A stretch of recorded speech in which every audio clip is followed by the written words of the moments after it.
жалпы ауданда бос жұмыс орындары қай салаларда ұсынылған? Жалпы халықтың жұмыспен қамту деңгейі қандай? Осы және өзге де сауалдарға жауап алу үшін бүгін біз Төле би аудандық халықпен жұмыспен қамту орталығына келдік. Армысыз көрермен, сіздермен бірге мен Гүлдана Сидрасул. Ендеше біз бастаймыз. Төле би ауданында 2023 жылы алғашқы лек бойынша 22 адам мемлекеттік грант иегері атанған. Биыл жыл соңына дейін 90 азаматқа грант беру жоспарланып отыр дейді мамандар. Бұл жылы жаңа бизнес идеяларға басымдық беріліп отыр. Ал мемлекеттік грант иегері атану үшін алғашқы лекке қатысуға 263 адам өтінім берген. Өткен жылы 173 адам грант алған. Сала мамандарының сөзінше, өтінім бергендердің арасында мал шаруашылығы саласын дамытуға арналған бизнес жоспар ұсынып жатқандар көп. Бастау бизнеске өтініш беріп оқығандар 675 азамат қазір. Грант алғандары ішінде 22. Биылғы жылға 2023 жылға 90 жаңа азаматқа грант беру жоспарланған. Оның бірінші лек бойынша 22 азамат комиссияның оң шешімін алып, өз жұмыстарын бастап, есептерін тапсырып жатыр. Бірінші лекте жалпы 243 адам мемлекеттік грант алуға өтініш беріп, оның ішінен 22 адам жаңа жоспарлар мақұлданды. Бұл жерде жалпы басымдық беріп атқан, бұл жерде жаңа бизнес идеяларға беріп отыр. Мысалға тоқыма, кілем тоқу, жаңағы омарта шаруашылығы деген сияқты мал шаруашылығына көбінесе басымдық беріліп атқан жоқ. Өйткені жаңа бизнес идеялар болғаннан кейін сондай бизнес түрлеріне көбінесе басымдық беріліп отыр. Ал екінші лек бойынша кешегі күні и бүгінгі күні комиссия әлі де өтіп жатыр. Жалпы өтініш берген азаматтар саны 263. Оның ішінен жаңа 21 азамат несін алу керек. Комиссияның оң шешімін алып, ары қарай қаражаттарын алған екен өз жұмыстарын бастауға кіріседі. Ал жалпы жылдық жоспар 90 азамат. 35 жасқа дейінгі жастарға Ал одан бөлек қосып кететін нәрсе 2,5%-ға жаңағы 21 жас пен 35 жасқа дейінгі жастарға берілетін несие бар, 2,5%-мен. Бұл жерде кепілдік болу керек, міндетті түрде кепілдік болу керек. Соған да өтініш беріп, өз істерін ашып жұмыс жасауға болады. Оған биылғы Төле би ауданында берілген жоспар 27 адам. 27 адам. Бизнес идеялар, жаңа бизнес идеяларға басымдық беріп жатырмыз дедіңіз ғой. Өткен жылдары бұған дейін қай салаларда көп тұрғындар бизнестерін ашып жатқан еді? Бұл жерде былтырғы жылмен салыстырғанда былтырғы жылы 173 азамат бағана грант алған болса, 170 азамат, биылғы жылғы жоспар 90. Жаңағы биылғы жастар санатына, жаңа 35 жасқа дейін жастарға берілетін қаржы жоқ биылғы жылға. Ал жалпы 8 санат бойынша беріледі мемлекеттік грант. Жаңағы әлеуметтік осал топтағылар және 35 жасқа дейін жастарға. Басымдық берілгенде бұл жерде әртүрлі бизнес түрлері бар. Әртүрлі. Жаңағы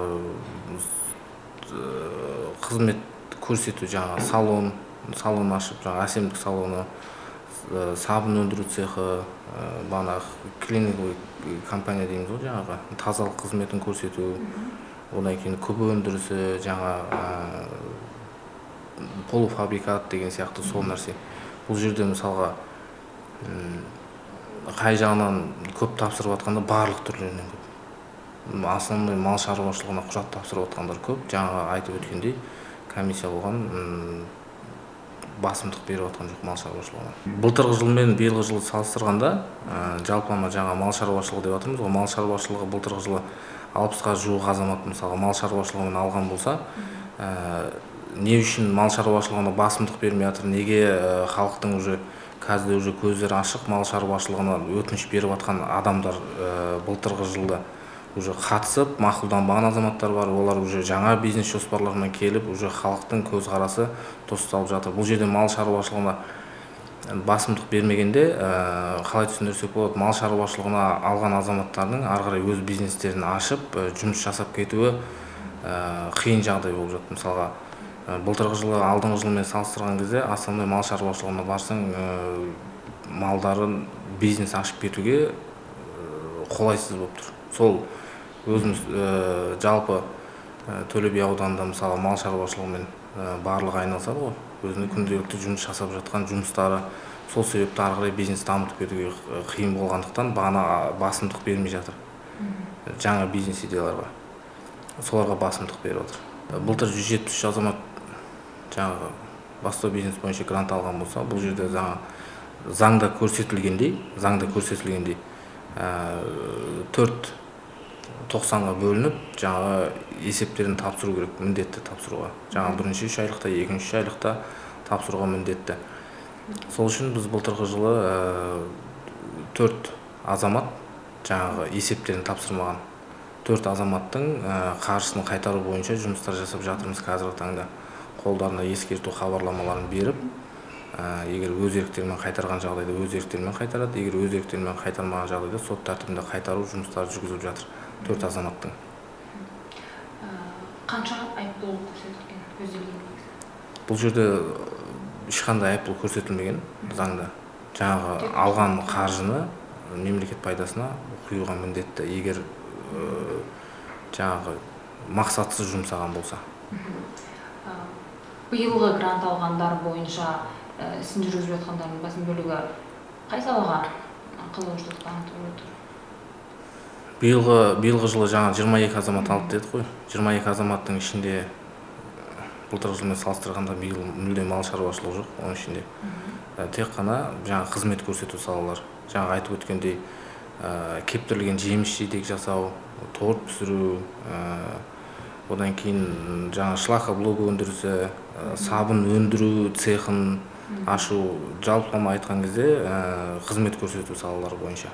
Биылғы жылы барлығы жаңа 22 азаматта, осы қазіргі болып жатқан комиссияда 21 азаматтың барлығы, жалпы биылғы жылғы 90 адамға берілген жоспардың бәрі әлеуметтік осал топтағы азаматтарға санатына. Қызығушылық өте көп. Мысалы, бірінші лекте 243 адам тапсырған болса, өтініш берген болса, екінші лекте 263 адам өтініш беріп отыр. Бұл жерде әлеуметтік осал топ болғанда мүмкіндігі шектеулі азаматтар да бар, жаңағы мүгедектігі бар азаматтар, мүгедек балаға қараушы азаматтар, аз қамтылған отбасылар, асыраушыдан айырылған отбасылар, қандастар, қоныс аударушылар, осы санаттағы әлеуметтік осал топтағы азаматтардың барлығы өтініш беріп жатыр қазіргі таңда. Мүмкіндігі шектеулі жандардың арасында кәсібін ашқан немесе ашамын деп өтінім бергендер қандай бағыттар бойынша қызығушылық танытып жатыр? Олар қаншалықты көп негізі?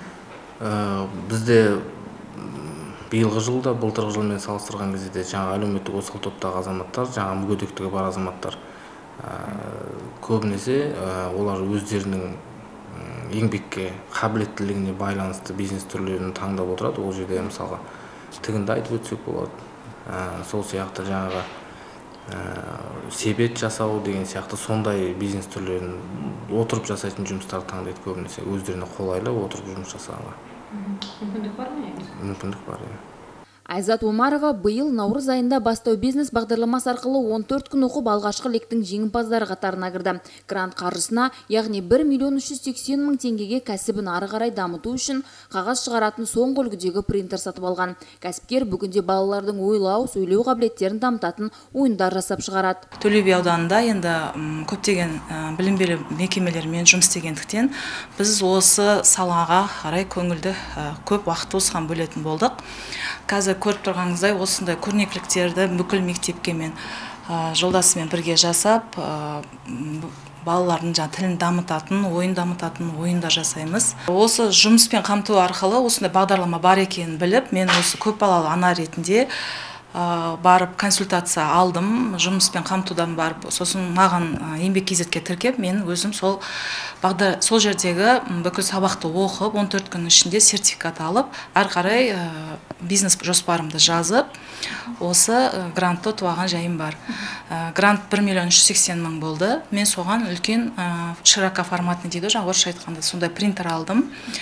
Әрине оған өзім қаражатымды қосып, үлкен көрнекіліктер жаңағы мектепке арналған, сабаққа арналған көрнекіліктер шығарып жатырмыз. Қазір енді ашқаныңызға қанша уақыт болды? Енді жалпы мен бұл салада жұмыс істеп жатқаныма өзім бұрыннан келе жатқан кәсіпкермін негізі да. Бірақтан да жаңадан ИП ашып, мен осы саланы ғана қарай бұрылып, осы грантқа ұтып алғаннан кейін мектептерге плакаттар, үлкен форматты көрнекіліктер шығаратын болып өзім ИП аштым. Бұл бүкіл мектептермен жаңағы ауданның бүкіл білім беретін оқу орындармен жұмыс істегендіктен бізге енді көптеген клиенттер келіп жатады. Сұраныс болғаннан кейін мен бұл грантқа қатысып, осы принтерді ұтып алдым. Осы сумманы ұтып алып, енді принтер алдым. Енді жұмысыңызбен бізді таныстырып өтсеңіз, не нәрселерді шығарасыз, не нәрсені тұрғындарға ұсынасыз?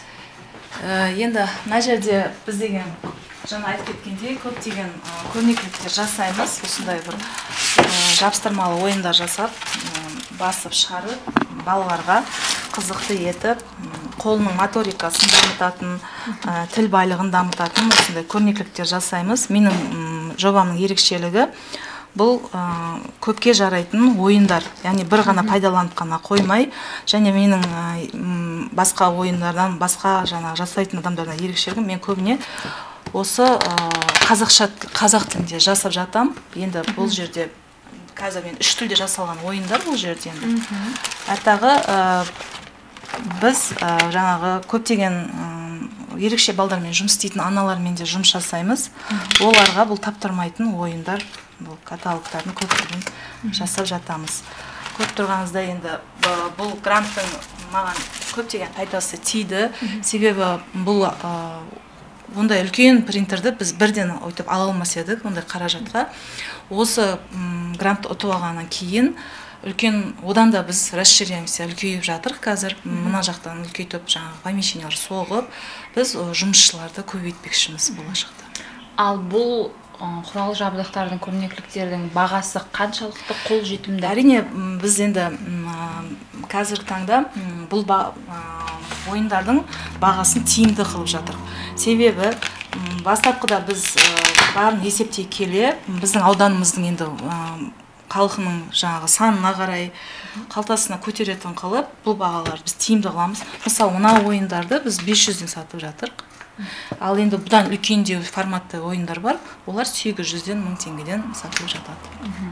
Жаңағы принтеріңізді көрсек, бұл принтерді алған кезде енді біз шыны керек ондай үлкен жаңағы орын іздедік бірінші, өзіміздің енді помещениемізге сәйкес. Сосын алып, әкеліп, жаңадан біз коробкаларын барлығын осы принтерді ашып, осы жерге орнатып, өзім негізі мамандығы менің программист, сондықтан да бұл ешқандай қиындық туғызған жоқ. Және де жаңағы айтып кеткендей, еңбек KZ-тегі бизнес план барлығын жазу, ол өзім ізденіммен, өзімнің жаңа самоучка дейміз, сол арқылы бизнес пландарды жазып, өзім қорғап шықтым. Бұл принтермен қалай жұмыс істейді? Бұл принтер негізі Epson деп аталады. Осындай үлкен форматтарды, плакаттарды біз шығарып жатамыз, көріп тұрғанымыздай. Және де біз жақында да үлкен ламинат алдық, бетін қаптайтын, көпке жарайтындай етіп, осы принтерді. Қазір мен бір жұмысын жасап көрсетейін. Жұмысын көрсек. Не нәрсені шығарып көрсетесіз? Қазір мен мектептерге балаларға арналған осындай суреттер, жаңағы туалға қадап қоятын, мысалы, мына тұрған қазеке осындай киіз үйлер осыны шығарып, әртағы бұл тек қана мектепке емес, бұл жаңағы ауруханаларға, есіктің кіреберістеріне осындай поликлиникаларға осындай шығарып беріп жатыр, тапсырыстар болып жатыр. Енді қазір мен осыны шығарып көрсетейін. Ол енді әртағы качественный болып шығады. Бұл принтердің бір жақсы жағы. Краскасы ондай қатты қымбат емес. Тиімді бізге. Қағазы да рулонмен әкеліп салынады. Бұны шығарып болғаннан кейін біз сыртын ламинаттаймыз. Обязательно сыртын ламинаттаймыз. Себебі ол күнге күйіп кетпес үшін, ағарып кетпес үшін, және де бұл балалар жаңа қолмен ұстап бүлдірмес үшін біз сразу пленкамен қаптап сөйтіп береміз. Сапасы бағасын ақтайды ғой? Әрине ақтайды. Бұл жерде рулонның қағазын есептей келе, біз мысалы бір рулонда мына жерде тұрған рулон қағаздардың несі, коробкасы. Осы коробканың ішінде 50 метр рулонды қағаз болады. Бұл жердегі размер 1 метрге дейін шығады. Бір жаңағы плакатымыз. Сонда 50 плакат шығаруға болады. Шамамен қанша уақытта қажетті құрал жабдықтарын алып отырасыз? Енді біз тапсырысқа қарай, тапсырысқа қарай біз қағаз қанша қолданылған қағаз, заказдар көп болған сайын біз көп қағаздар алып отырамыз. Енді қазіргі таңда жаздың күні енді сәл жұмысымыз бәсеңдейді. Тамыз айынан бастап біз деген уже көптеген мекемелермен договорға тұрып, осылай жұмыс жасап жатырмыз. Бізге басқа аудандарда да хабарласып жатыр, мысалы Шымкент қаласынан көптеген мектептер келіп, осы бағаны тиімді екенін біліп, біздің ауданымызда осы бізге келіп, осы тапсырыс беріп жатады. Негізгі тұтынушыларыңыз мұғалімдер ғой? Әрине, мұғалімдер, жаңа айтып кеткендей, бізде мынау ерекше балдармен жұмыс істейтін орталықтар көп қой. Құлағы нашар еститін мектеп бар, тілі кемістігінде бар балдар мектебі бар, интернат. Сол жердегі мұғалімдерге біз уже танымал ретінде бізге жүгінеді. Әртағы біз бүкіл мектепті 25 мамырдан бітіргеннен уже біз винеткаға түсіре бастаймыз, жаңа фотоальбомдар жасап, ол да осы принтермен үлкен форматта шығарылып, жаңа қаптап беріп жатамыз.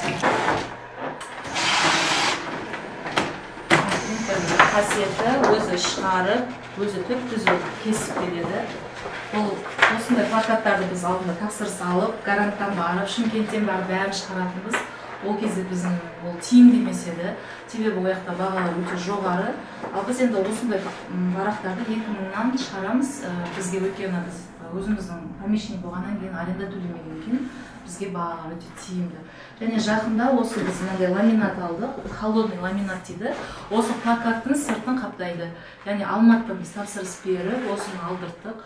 Себебі мына плакаттың шыққаннан кейін, оны үлгеннен кейін ағарып, жаңағы бүлініп, жиналып қалмайды. Ламинат бағаннан кейін бұл как түп-түзу болып әдемі болып шығады. Екі адамды жұмыспен қамтып отырған кәсіпкер бұл бизнес түрімен айналысатындардың көп екенін айтады. Дегенмен қазақ тілінде контенттің аз болуына байланысты сұраныс күн санап артып жатқан көрінеді. Енді жұмыс орнын кеңейтіп, жұмысшылар санын арттыруды жоспарлап отыр. Қазіргі таңда екі ғана жұмысшымыз бар, қасымызда көмекші қыздар. Біреу дизайн жасап жатса, біреу жаңағы жабыстырып, сөйтіп жатады, шығарып. Мен өзім барып, жаңағы қадағалап отырам. Түсіріп келетін фотограф жолдасым. Тағы да яғни адамдар жұмыспен де қамтып отырсыздар? Әрине, біз болашақта енді мына жақтан жаңадан помещение дейді, соғып жатырық. Құдай қаласа біз осы бизнесімізді ары қарай дамытып, тағы жұмысшылар алатын ойымыз бар. Жаңа балаларды дамытуға арналған құрал-жабдықтар қаншалықты негізі сұранысқа ие? Енді бұл жерде бұлай әр нәрсенің өзінің сезоны бар бізде. Жалпы қыркүйек айынан бастап, айтып жатырмын ғой, тамыз айынан бастап қамданады мұғалімдер, ұстаздар барлығы. Сол кезде тапсырыстар түсе бастағанда әр мұғалім өзінің пәні, сабағының тақырыбына қарай тапсырыс береді. Біз жеке индивидуально дейді ғой, сол арқылы жұмыс жасаймыз.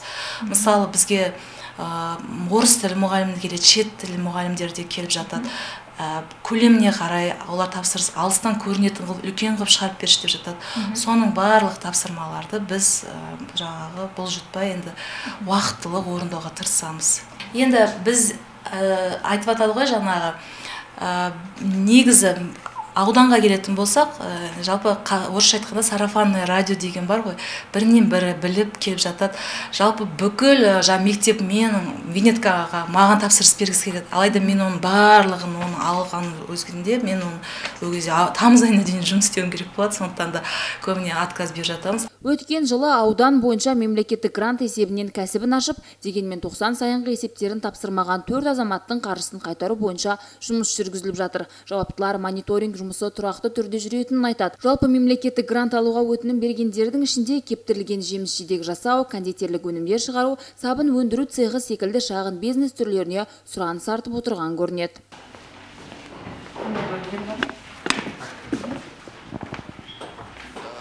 Бұл жерде ресепшн бізде. Ресепшн мына жерде арнайы бір маман бекітілген. Жаңағы қызмет алушы келіп, осы жерден қандай мәселе бойынша келген толық айтады. Бұл кісі түсіндіріп, бағыт-бағдар береді. Жаңағы мүмкіндігі шектеулі азаматтар келетін болса, жаңағы сыртта қоңырау орнатылған. Сол жерде қоңырауды басқан жағдайда осы жерде бекітілген маман шығып, кісіні кіргізіп, осы жерге отырғызып, осы жерден кеңес беріп, осы жерден құжаттарын қабылдауға да мүмкіндік қарастырған бұл жерде. Мына жақта бізде күту залы, өзіне өзі қызмет көрсету бұрышы. Мына жақта жаңағы бала орау, емізу Жасалған. Ал мына жақтағы бұл бірінші залда, бірінші зал бұл атаулы әлеуметтік көмек бойынша жаңа құжаттар қабылдайды, жаңа жұмыс ретінде тіркеу бойынша, тұрақты жұмысқа жолдама беру бойынша бұл жерде қызмет көрсетеді. Аптасына 5 күн жұмыс істейді? Аптасына 5 күн, сенбі, жексенбі демалыс, түскі үзіліс уақыты сағат 1-ден 2:30-ға дейін. Күніне шамамен қанша адамға қызмет көрсетесіздер? Күніне жаңағы кеңес алуға келетін азаматтар бар, одан бөлек жаңағы бағдарлама қатысушылар бар. Жалпы 50-60, 100-ге шақты, кейде 100-дің үстінде адамдар келеді. Ал бұл жақта жаңағы жастар практикасы бойынша жолдама беріледі, мемлекеттік грант бойынша түсіндіру жұмыстары, әлеуметтік жұмыс орны, қоғамдық жұмыс орны бойынша бұл жерде мамандар жалпылама. Саламатсыз ба? Саламатсыз. Қандай қызмет түрін алуға келдіңіз? Қоғамдықпен.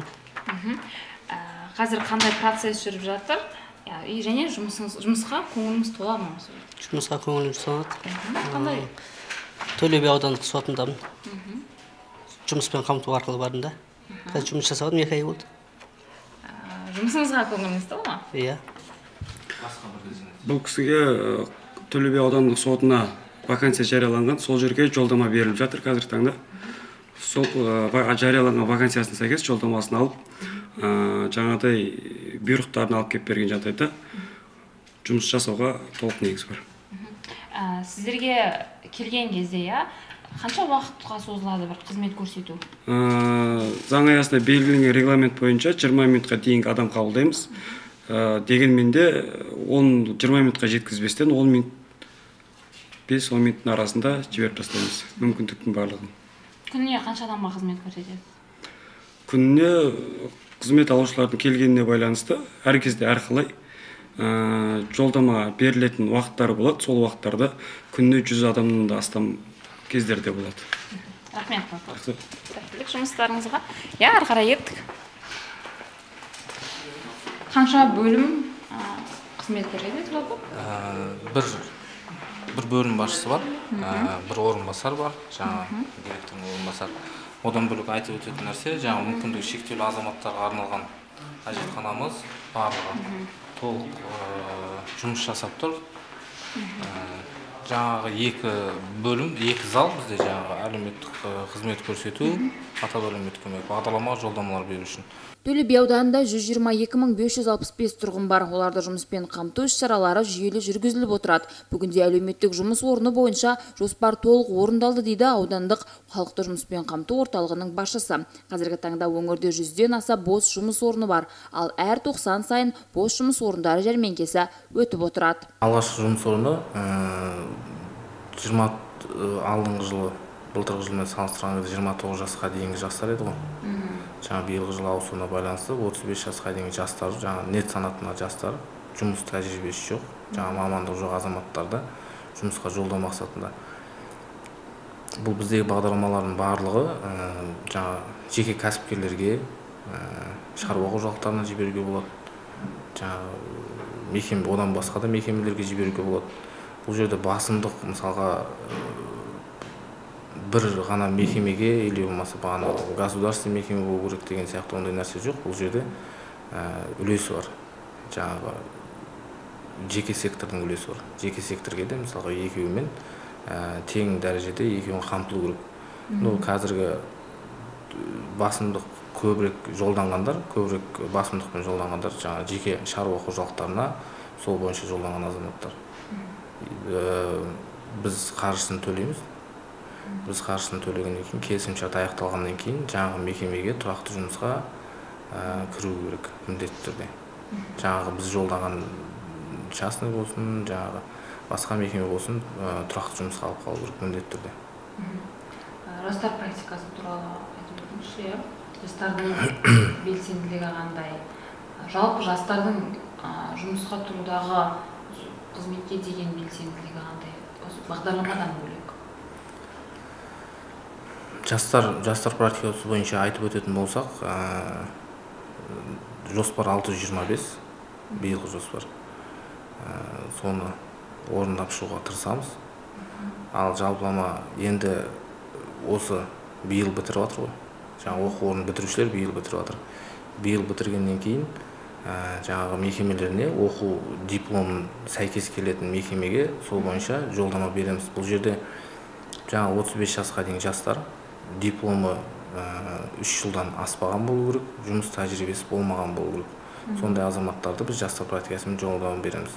Ал қаншалықты жастардың қызығушылығы бар десеңіз, мүмкіндігінше жоспарды толығымен орындап жатырмыз. Былтырғы жылы 300 болатын болса, биылғы жылы одан көбірек, едәуір 625 азаматқа жоспар берілген. Алдағы уақытта мүмкіндігінше орындап шығуға тырысамыз. Ал жастар жаңағы биылғы жылы бітіргендердің бәрі келіп бізге жұмыс ретінде тіркелсе, толығымен жіберіп беруге тырысамыз. Бұл жерде мамандық жағына келген кезде таңдауға келген кезде көбінесе қазір жастардың өзі медицина саласы мен білім саласы, жаңа құқықтану мамандықтары бойынша көбісі соған басымдық беріп отыр. Ал техникалық кәсіптік оқу бойынша, жаңағы сол бойынша бітіріп келіп жатқан жастар аз болып отыр. Сол салаларға басымдық көп беріліп жатыр ғой. Иә. Техникалық салаларға жастарды тарту бойынша қандай іс-шаралар жүргізіліп жатыр? Біз бүкіл барлық бағдарламаларын кеңінен насихаттау үшін аудан әкімінің тапсырмасына сәйкес жаңағы ауылдық округтерге жиналыстар ұйымдастырып, жастар практикасы бар, 2,5% несие бар, барлық бағдарламаны толық түсіндіру жұмыстары жүргізіліп жатыр. Одан бөлекте жаңағы мамандар өзімізде зерделеу жұмыстарына шыққан кезде де толығымен түсіндіру жұмыстары жүргізілетін міндетті түрде. Былайша айтсам, 4.90-ның ішінде әр 90 сайын түсіндіру жұмыстары жүргізіледі. Кәсіпкерліктер тарапынан, осындай мекемелер тарапынан оқу орындарына немесе жастарға жинап оларды түсіндіру жұмыстары. Бұл тағы мысалға өзімізде колледж бар, 8-ші колледж. Сол жерге осы өткен айда барып, жаңағы оқу бітіруші түлектердің барлығын жинап, сол жерде жиналыс жасап, бағдарламаны бәрі толық түсіндіріп айтып өттік ол жерде. Одан бөлек бізде мына жерде мейірбес колледж бар, медициналық колледжі. Ол жерге де бару жоспарда бар. Одан бөлек 9-ші колледж бар, оған да барып, жастар бітіруші жастармен толығымен бағдарламаны түсіндіру, жаңа жастар практикасы бар, одан бөлек несие бар, грант бар деген сияқты барлығын, бос жұмыс орындарын барлығын түсіндіріп айтып өтеміз барлығын. Жұмыссыздық деңгейіне халықтың жұмыспен қамту жұмыссыздық деңгейі, олардың ішінде жастар. Сол туралы толық айтып өтіңізші, жастардың деңгейі қандай? Жұмыспен қамту деңгейі және жұмыссыз ретінде тіркелгендер бойынша. Жастар жұмыссыздық деңгейін айтып өтетін болсақ, жастар жұмыссыздығы бізде қазір ауданда 39 мыңға жуық жас бар. Оның ішінде барлығы жұмыссыз деп айта алмаймыз. Оның ішінде 2 ай бұрын осы жұмыссыз жастардың тізімімен толық жұмыс жасадық. Ол жерде барлығы бірдей жұмыссыз емес.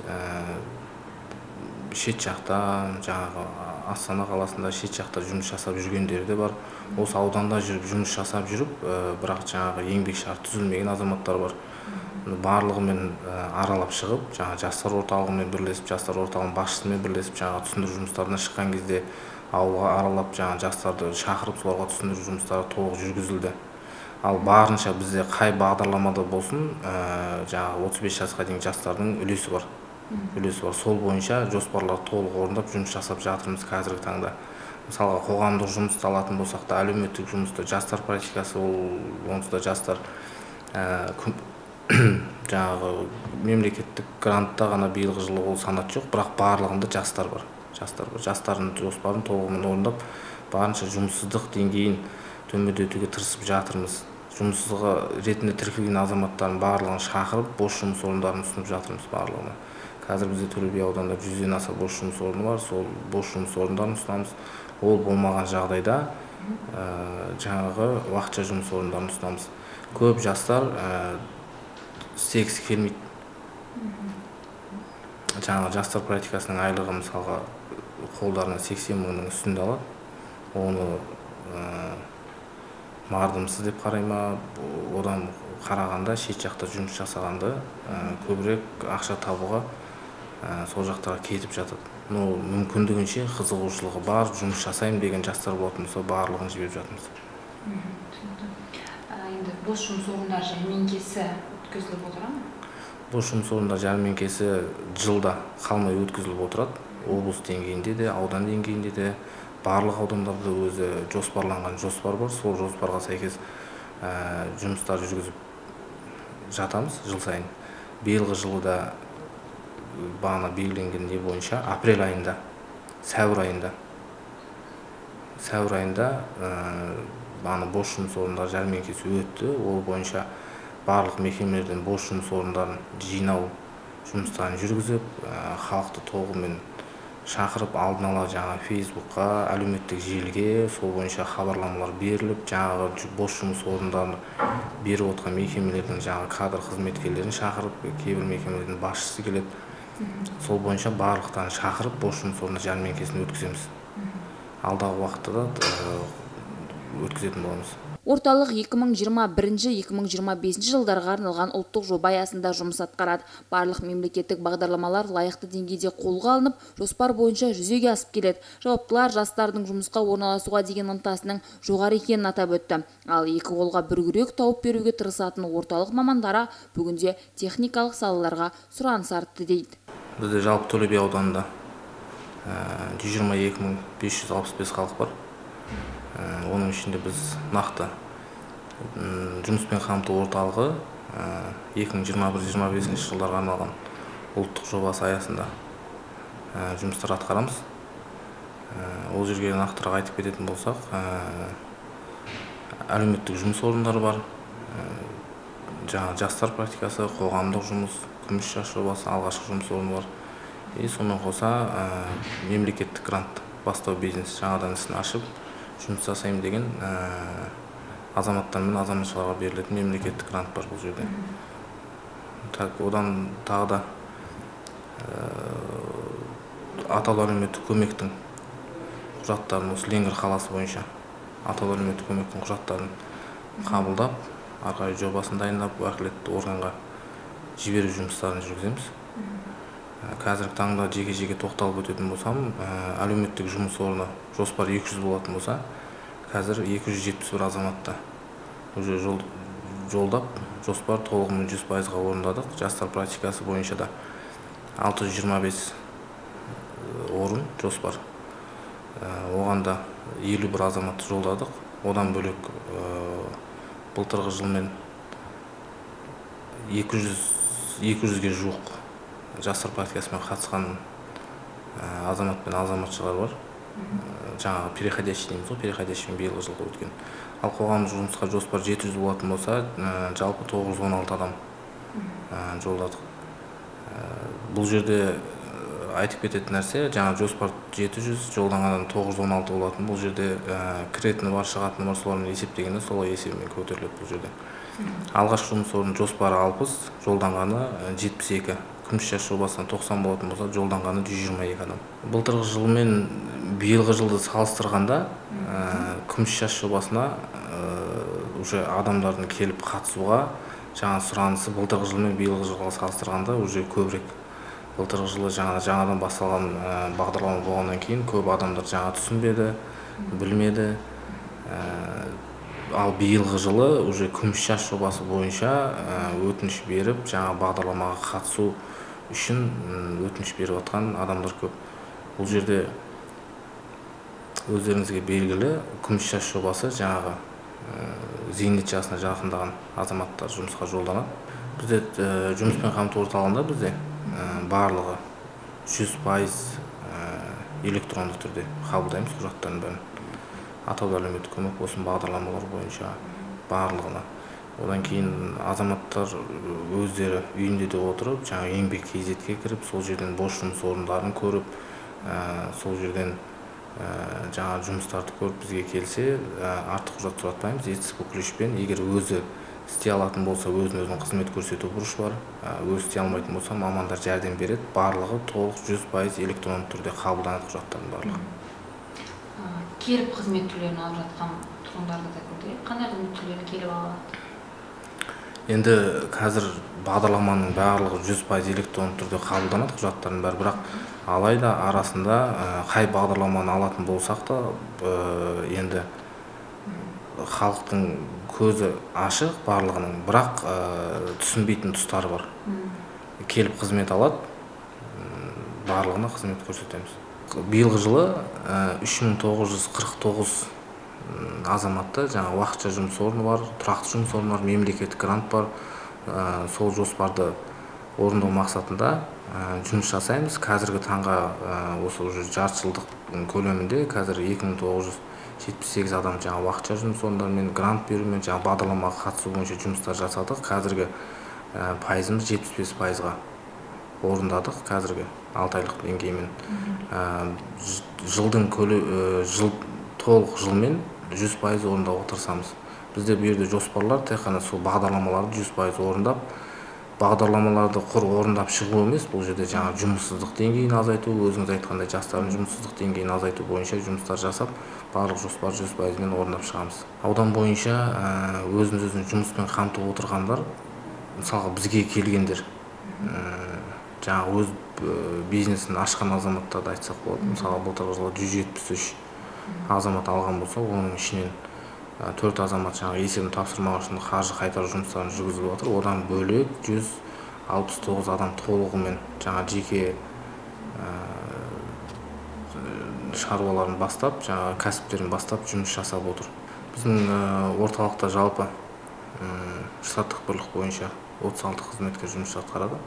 Оның ішінде жаңағы тех қызметкерлер бар. Тех қызметкер, одан бөлек мамандар мен ассистенттер бар. 13 ассистент бар, 2 консультант,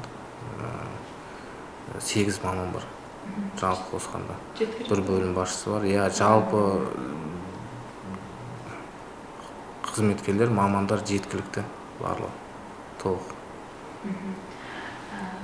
Біліктілігін арттыру жұмыстары. Біліктілігін арттыру бойынша бізде жұмыспен қамту және әлеуметтік бағдарлама басқармасы. Сол басқармада жаңағы аттестациядан өткізу, жаңағы мамандардың біліктілігін арттыру бойынша одан бөлек сол жақта жаңағы оқулар, үйретулер ұйымдастырылып тұрады. Zoom арқылы ұйымдастырылып тұрады. Сол бойынша жұмыстар жүргізіліп тұрады біліктілігін арттыру мақсатында. Ал атаулы әлеуметтік көмекті үлестіру, оны алушы отбасыларды анықтап зерделеу мақсатында бір қала және 12 ауылдық округте арнайы комиссия құрылған. Өткен жылы 862 аз қамтылған отбасы атаулы әлеуметтік көмек алса, биыл бұл көрсеткіш 38%-ға төмендеп, көмек алушылар саны 465 отбасы болып отыр. Әлеуметтік көмек алушылардың әртүрлі мемлекеттік қолдау шараларына қатысуы статистиканың төмендеуіне сеп болып отыр дейді мамандар. Мемлекет атаулы әлеуметтік көмек аз қамтылған отбасыларға беріледі. Аз қамтылған отбасылардың жиынтық табыстары есептеліп, әр отбасы мүшесіне бөлген кездегі кедейлік шегінің 70%-нан төмен болған отбасыларға беріледі. Сол есептеу тәртібі кедейлік шегі мен отбасының табысының айырмашылығы төленіп беріледі. Бізде 13 ауылдық округ бар. Оның ішінде бір қала 13-12 ауылдық округ. Сол ауылдық округтердің әкімшіліктерінде комиссия құрылған арнайы. Сол комиссиялар аз қамтылған отбасыларының жағдайларын тексеріп анықтайды. Сөйтіп аз қамтылған отбасына жататын болса, құжаттарын қабылдаймыз. Атаулы әлеуметтік көмекке негізгі құжат бір удостоверениемен тапсырылады. Ар жағынан электронды жаңағы порталдан бізден басқа да өзінің табыстары, мәліметтері, отбасы мүшелері туралы барлық мағлұматтар шығады. Соған қарап, ары қарай біз тағайындаймыз. Егер отбасы аз қамтылған отбасы деп жазылса, комиссияның шешімімен атаулы әлеуметтік көмек төленіп беріледі. Былтыр мысалға бізде 862 отбасы атаулы әлеуметтік көмек алған болса, биыл олар 38%-ға төмендеп отыр. Оның себебі біз жұмыспен қамту шараларына тартып, отбасы мүшелерін сонымен азайтып жатырмыз. Оның ішінде мысалға тұрақты жұмысқа тартамыз, қоғамдық жұмыстар, әлеуметтік жұмыс орындары дейді. Сонымен қатар мемлекет грант беріледі. Мемлекет грант берген отбасылар өз отбасын кәсіппен айналысу арқасында кәсіпкерлік саласына бейімделгеннен кейін, табыс артқаннан кейін атаулы әлеуметтік көмектен шығады. Сөйтіп төленеді. Мысалға 2023 465 отбасы бізде алып атқан болса, соның ішінде 60 отбасы осы күнге дейін әртүрлі мемлекеттік қолдау шараларына тартылды. Мысалға 33 адам тұрақты жұмысқа тартылса, 27 адам қоғамдық жұмыстарға, бір адам әлеуметтік жұмысқа, 2 адам мемлекеттік грант алып отыр. Сөйтіп өз кәсіптерін айналдырып отыр. Былтырмен салыстырғанда 38%-ға төмендеп отыр. Негізгі неміз берді 15% болу керек, бірақ біз 38%-ға төмендетіп отырмыз. Осы жұмыспен қамту шараларының тартылуына байланысты. Жалпы негізі аз қамтылған отбасылар деңгейі қаншалықты? Бізде азайып баратыр, өйткені грант қосылып жатыр, мемлекеттік 2,5% кредит қосылып жатыр. Сосын ұлттық жобалардың арқасында жұмыспен қамту шаралары көбейіп жатыр. Жастар практикасы, қоғамдық жұмыстың биыл қосылып жатыр. Бізде алғашқы жұмыс орны деген бар бағдарлама. Соның арқасында жұмыспен қамтылып жатыр отбасылар. Халықты жұмыспен қамту орталығы аудандық пробация қызметімен де жұмыс істейді. Сала мамандары бірлесе отырып, әр 90 сайын бос жұмыс орындары жәрмеңкесін өткізеді. Бүгінде 102 адам аудандық пробация есебінде тұр. Оның 12-сі бірлескен жәрмеңке нәтижесінде жұмысқа тұрған, ал 54 адам өз-өзін жұмыспен қамтып отырған көрінеді. Қазіргі таңда есепте 102 адам тұр. Оның ішінде 12-сі біз жұмыспен қамту орталығымен аудандық бірлескен жұмыс істеу барысында жәрмеңкелер іс-шарасы кезінде жұмысқа орналастырдық. 54 адам өз-өзін жұмыспен қамтығандар. Маусымдық жұмыстары бар ішінде. Қалғандары зейнеткерлер бар, мүгедектері бар, 3 жасқа дейінгі балаларын асыраушылар бар. 12 адам төртеуі квота бойынша аудандық әкімшіліктен шығарған бұйрығымен квота бойынша орналасты осы Төле аудандық мекемелерге. Оның ішінде Балмұздақ мекемесі бар, Фудмастер мекемесі бар, және Ленгір су және Төле аудандық су шаруашылығы мекемесі. Одан бөлек 5 адам тұрақты жұмысқа орналасты. Олар белгілі бір адаммен келісіп, өз кәсіпкерлермен тұрақты түрде барып жұмыс істеп, сол жерге орналасып, айлықтарын алып жатыр, жалақыларын. Жалпы есепте тұратын адамдардың өздерінің қызығушылық деңгейі қандай жұмысқа орналасуға? Өздерінің қызығушылық деңгейлері жақсы негізі істейді. Мынау айлық жалақысы аз болуына байланысты көп адамды орналастыруға мүмкіншілік болмай жатыр қазіргі таңда Төле ауданы мекемелеріне. Жалпы есепте тұратындардың басым бөлігі қанша жас аралығындағы азаматтар? Қазіргі таңда кәмелет толмаған бір азамат бар, қалғандары кәмелет жасына толған азаматтар. Және зейнеткер жасында бір азамат бар. Жастар қорасында? Жастар көбісі. Өткен жылмен салыстырғанда қазір биылғы жылы жақсы орналасып жатыр адамдар. Жұмысқа жәрмеңке жақсы ұйымдастырылар аудан жұмыспен қамту орталығымен. Мекемелер бос жұмыс орындарын көп ұсынып жатыр, жұмысқа тартамыз деп. Сол себеп биыл 6 ай бойынша, 5 айдың қорытындысы бойынша жақсы жағын көрсетіп отыр, 12 адам қамтылды жұмыспен. Мекемелердің ұсыныстары өздерінің, солардың қызығушылығы қандай? Жалпы пробация есебінде тұрғандарды ала береміз, қабылдаймыз деп ниет білдіргендер? Бір мекемелер бар, сотталған азамат деп алғылар келмейтіндері бар ішінде. Бір мекемелер ондайына қарамайды, қоғамға, өмірге бейімделуіне адами көзқараспен қарайды. Өткен жылмен салыстырғанда есепте тұрғандар саны биыл 102 адам өсті. Былтыр есепте бұл 5 айдың қорытындысымен 95 адам болған.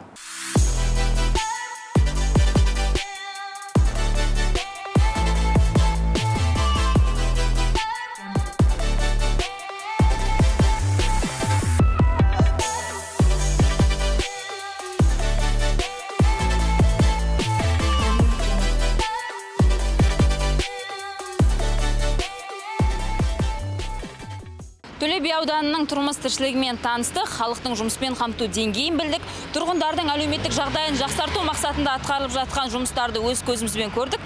Дегенмен атқарылар шаруалар мұнымен бітпейді, әлі де көп. Тиісті сала қызметкерлеріне сәттілік тілей отыра бүгінгі бағдарламаны аяқтаймыз. Сіздермен болған мен Гүлдана Сейдрасол, келесі кездескенше аман сау болыңыздар.